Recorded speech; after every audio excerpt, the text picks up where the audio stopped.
Gracias por la presentación. Bueno, el objetivo principal de este trabajo, de este proyecto, es iniciar la identificación de una serie de soportes celulósicos translúcidos mediante técnicas de análisis no destructivas, como es la fluorescencia la espectrometría de fluorescencia de rayos X y las imágenes hiperespectrales. Para ello se realizó una selección de planos representativos ejecutados en papel vegetal pertenecientes al archivo del Patronato del Alambre y el Generalife. Y se realizaron sobre ellos pruebas in situ y no invasivas con el objetivo final de conocer su materialidad, los materiales que los componen, a través de un trabajo teórico, visual, fotográfico y analítico. Cuando hablamos del término papel vegetal es útil para referirnos a una serie de papeles que tienen en común que son translúcidos, están utilizados para el dibujo normalmente, pero desconocemos su manufactura, ¿no? Entonces, el tema es que este grupo lo componen una serie de papeles ejecutados con técnicas de elaboración diferentes y por tanto van a tener un comportamiento diferente y unas propiedades mecánicas y químicas diversas. Actualmente para los restauradores y conservadores pues suponen una gran problemática y un reto, porque ya están demostrando su falta de permanencia y durabilidad. A grandes rasgos, la bibliografía pues, menciona 3 grupos. Los voy a pasar un poco de pasada. Bueno, el primer grupo serían aquellos papeles que consiguen la transparencia por la adición de sustancias grasas, pues con resinas, ceras, aceites, que impregnan el papel y tienen un índice de refracción similar al de la celulosa y por tanto así conseguimos la transparencia. El segundo grupo sería el papel sulfurizado.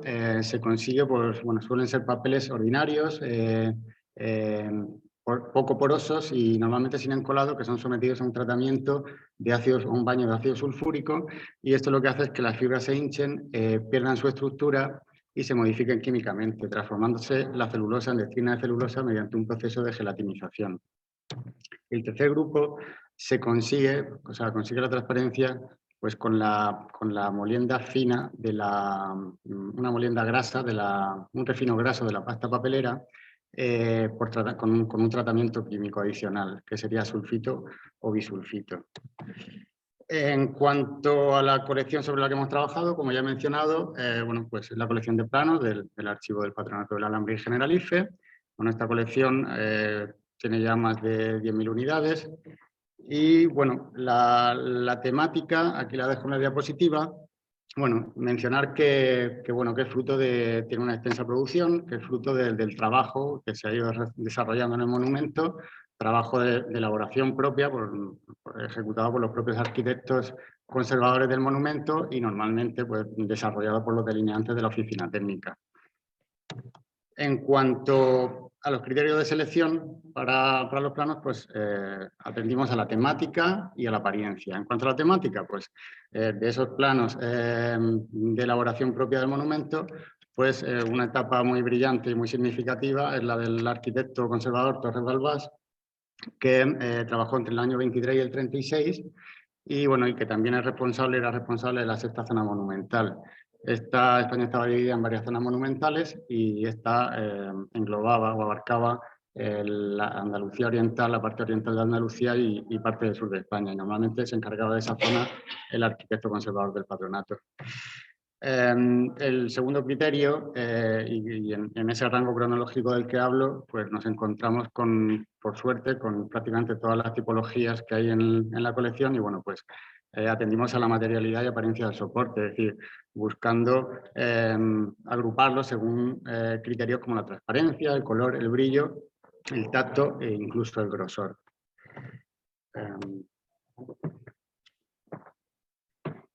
Tomado los análisis por espectrometría de fluorescencia de rayos X y organizado, la manera que consideramos que debíamos atender a esos elementos principales o trazas era la siguiente.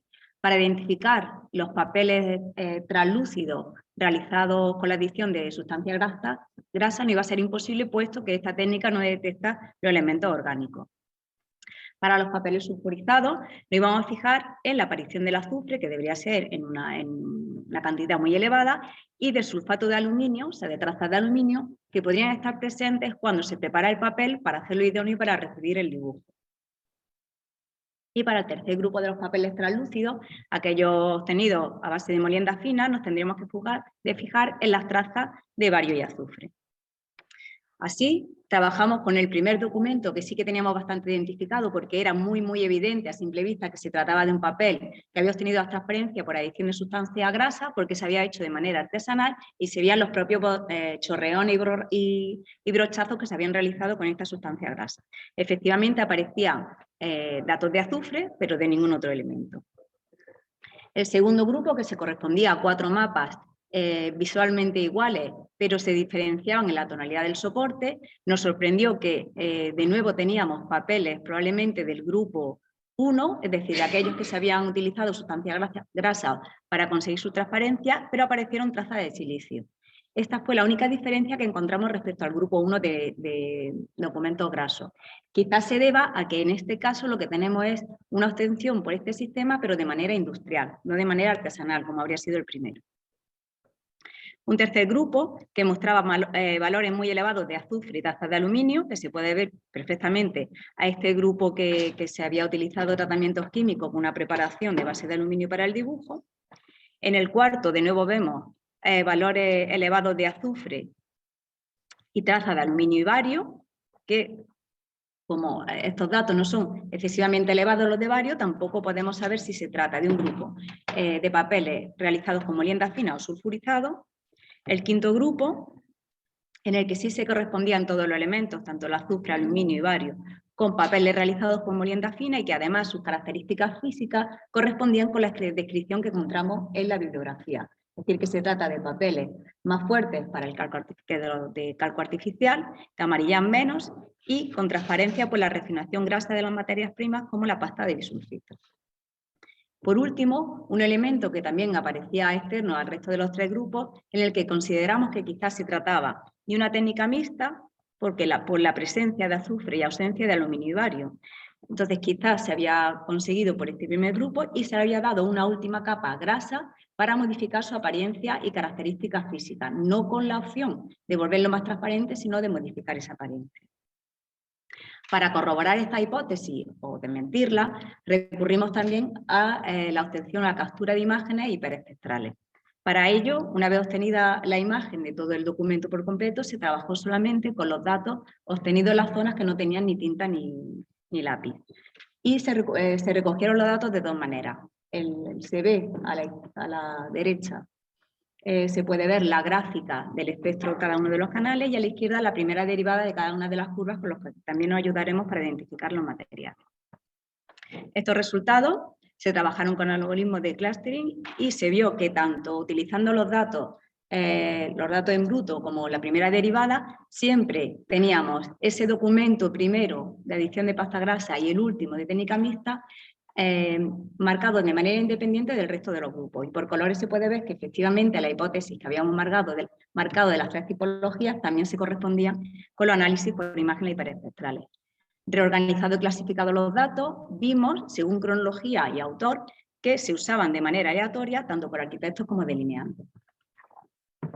Bueno, ya para concluir, bueno, lo que he dicho antes, que son papeles muy problemáticos desde el punto de vista de su conservación y restauración, y por tanto es necesario conocerlos e identificar los procesos de fabricación. Sobre las técnicas empleadas, bueno, no son invasivas, se pueden realizar las pruebas in situ, obtenemos los resultados de forma rápida y sencilla. Y en cuanto a la espectrometría de fluorescencia de rayos X, es muy útil para la identificación de elementos inorgánicos y las imágenes hiperespectrales nos van a servir para buscar similitudes y confirmar nuestras hipótesis. Todo esto es un punto de partida para la caracterización de estos soportes, sobre el que hay bastante desconocimiento y mucha bibliografía, pero poco concluyente a veces y un poco liosa. En el futuro es necesario, esto es una pequeña aproximación, pero bueno, es necesario hacer análisis de grupos más extensos para poder tener un muestreo más amplio y poder tener más certeza en nuestras conclusiones. Y bueno, y sería muy útil combinar todo esto con técnicas de validación. La finalidad última, pues es obvia, es conocer los mecanismos de transformación que provocan la degradación de estos soportes y así poder establecer protocolos de conservación y restauración específicos para cada uno de ellos. Muchas gracias por vuestra atención.